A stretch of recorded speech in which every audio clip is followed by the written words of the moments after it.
Análise horizontal com base no Banco do Brasil. É possível observar que na demonstração de desempenho não explica exatamente as transações realizadas. Faz menções apenas de forma genérica, o que torna a comparação mais difícil. Com base em uma análise horizontal realizada com dados do quarto trimestre de 2017 e o primeiro trimestre de 2018, tendo como base fixada o terceiro trimestre de 2017, podemos perceber que os índices que tiveram maior variação foram obrigações com depósitos interfinanceiros e uma obrigação proveniente de captações de recursos com outros bancos, para fechamento de caixa.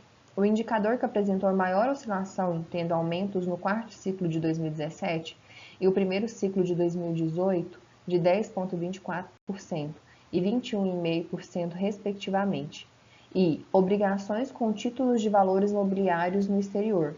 A principal alteração ocorre na análise realizada entre o quarto ciclo de 2017 e o terceiro ciclo de 2017. A variação equivale a 13,72%. Análise horizontal com base no Banco Bradesco.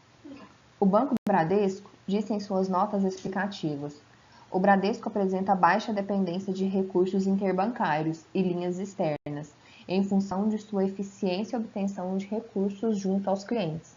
Esta eficiência resulta da posição de destaque dos seus pontos de atendimento, da ampla diversidade de produtos oferecidos e da confiança do mercado na marca Bradesco. Pode-se observar que o percentual de utilização de recursos apresenta uma margem confortável. Isso demonstra que o Bradesco consegue suprir, fundamentalmente, por meio de suas captações, a necessidade de recursos demandados para as operações de crédito. Com base nos valores totais, é possível perceber que houve uma redução de captação feitas no quarto trimestre de 2017 e no primeiro de 2018, se comparado com o terceiro trimestre de 2017.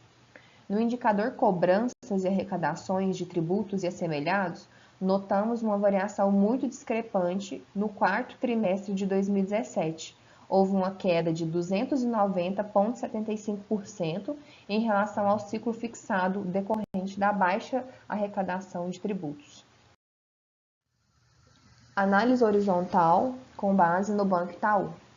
Em relação ao Banco Itaú, assim como no Banco do Brasil, a instituição se privou de dar notas explicativas em relação aos valores divulgados. Apenas falou sobre a parte teórica de cada elemento divulgado. Podemos perceber que os indicadores que apresentaram maiores oscilações foram títulos públicos, outros países, apresentou um pequeno aumento no quarto trimestre de 2017, porém, no primeiro trimestre de 2018, o mesmo apresentou uma brusca queda de 157,75% em relação ao ciclo fixado. Custo de fundos, com base na análise desse índice, podemos destacar o indicador renda fixa, que sofreu quedas significativas nos dois ciclos analisados. E nota promissória. No primeiro trimestre de 2018, o banco passou a utilizar uma nova ferramenta de captação de recursos, apresentando resultado significativo de 39 milhões aproximadamente.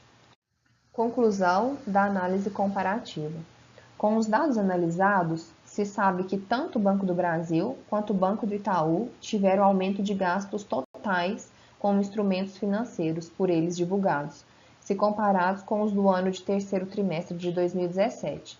Já em relação ao Bradesco, houve uma captação menor de recursos em relação ao ano passado, de maneira que o próprio banco se diz confortável em relação às suas operações de crédito.